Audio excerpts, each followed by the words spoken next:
guys, so last time we looked at my Dutch aquascape, I was telling you that I really need to do some changes. I wanted to switch some plants around, needed to trim a lot of them, and just pull some out altogether. So in this video, I'm gonna show you that entire process, what it implies, what I did to the Dutch, because if there's one thing Dutch aquascapes imply, is a lot of gardening. Some people don't like it, I personally love it. So let's just get to work.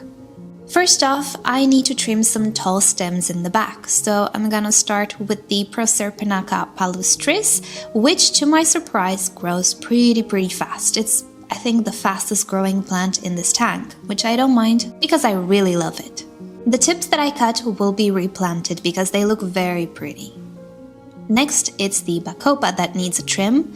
This one I'm not going to replant back because it branches really fast.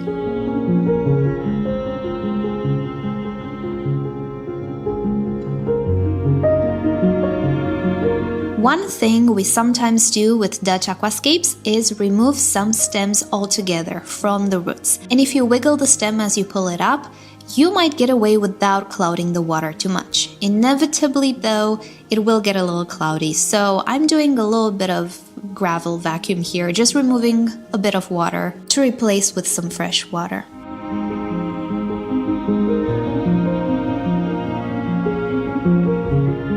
Next up, I'm pulling the Araguaia from the right front corner as I really want to place it more center. It is red and it deserves to be more in the spotlight rather than to the side. I'm also pulling the Alternanthera reineckii mini. I really don't like it in this setup, as I was saying in my last video.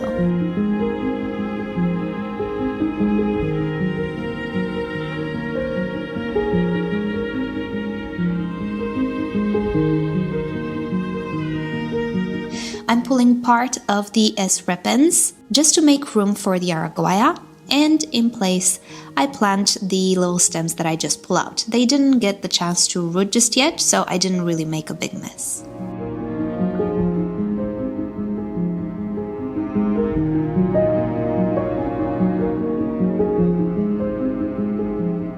And by the way, I like to always make a list of things that I want to do. I'm a list person. Without lists, I'm lost.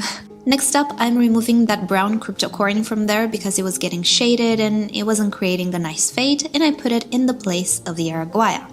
I'm also removing the Rotala bonsai because it's getting lost in that forest, as I was saying in my previous video. And I'm also moving the Ludwigia from the back there more to the front.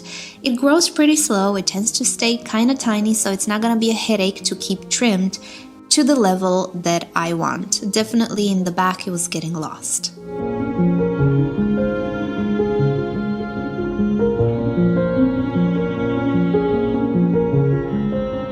In the place of the Rotala bonsai, I'm going in with a beautiful Ammannia gold. I don't have a golden color in this Dutch, and I think the addition of this color will just make that corner pop, and it actually does. It's one of my favorite plants in this scape.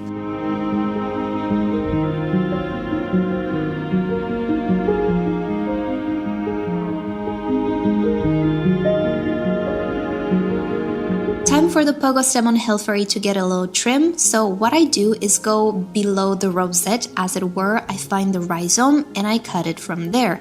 You can propagate this plant in this way if you replant those rosettes, and where you cut, it will sprout other plants as well, so I always need to keep this plant trimmed. It grows pretty fast in my setup.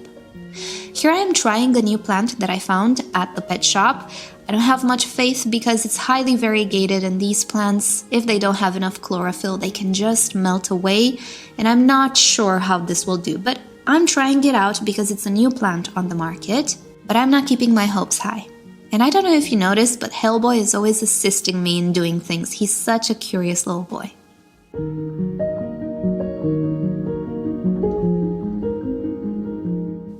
In the back, I place another Ammannia. This is the gracilis, I think. It's a red one. I end up moving it towards the center by the end of this video because the Ludwigia in the back was shading it. Now I'm removing the Ludwigia arcuata from the back. I want to put it towards the front because it's just not growing very fast, and that corner always stays small. And in its place, I put something very temporary that I end up removing anyway. It's a Pogostemon stellatus. It's a very big plant for the scape, so yeah, it didn't end up matching. Here I am vacuuming a little bit the plants because I did make a bit of a mess, which is okay, and I'm also removing just a little bit more of the water so I can replace it with fresh, clean water. By the way, excuse my voice, I'm still a little sick. I'm just noticing I sound a little horrifying, so yeah, don't mind me. I'm getting over a cold. The cold.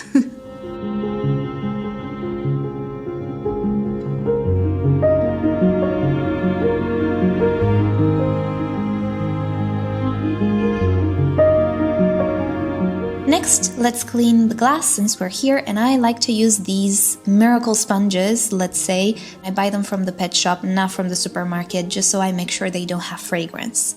Cleaning the skimmer a little bit since we're at it as well.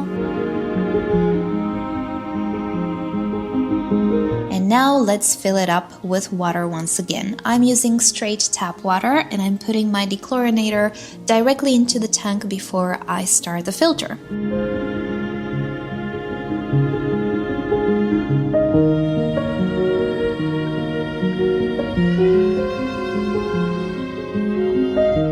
And here is the tank immediately after all this work. It looks a little cloudy, but that's okay. It will clear up, it's just debris. And here is the tank today, about a couple of weeks after this whole procedure. It looks phenomenal. I did move around a few more things. As you will see, it's an ongoing process, as I was saying, and some people don't like this aspect of it, but I love it. I love gardening in my tank, maybe because I don't have a garden. So I end up moving that red Ammannia in front of the golden Ammannia, and I think it looks great. And in the back, I removed that Pogostemon stellatus. I put Pogostemon yatabinus, and in front, Ludwigia arcuata.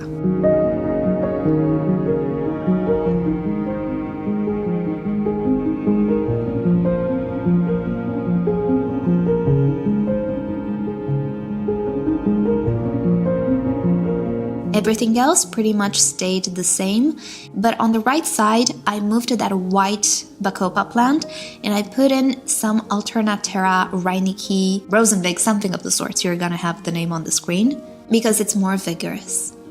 I still have a lot of work to do. I see that super red Ludwigia suffering in the back there. There are some tips that I need to cut and promote some healthy growth, but I can do that later. Overall though, I am so happy with how things turned out. It looks pretty great.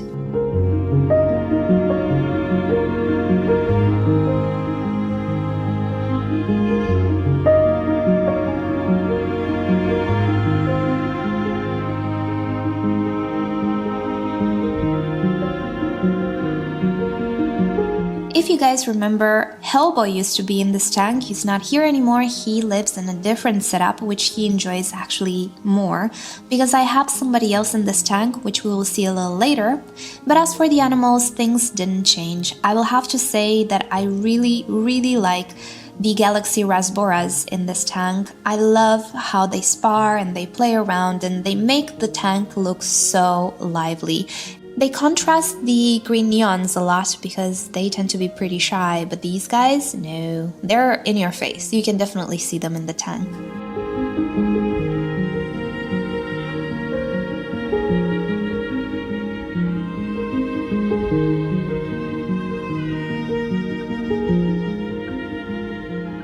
The sparkling gouramis are still here. They're becoming more and more courageous, but overall they're pretty shy fish. They move pretty slow, but they're very elegant in my opinion.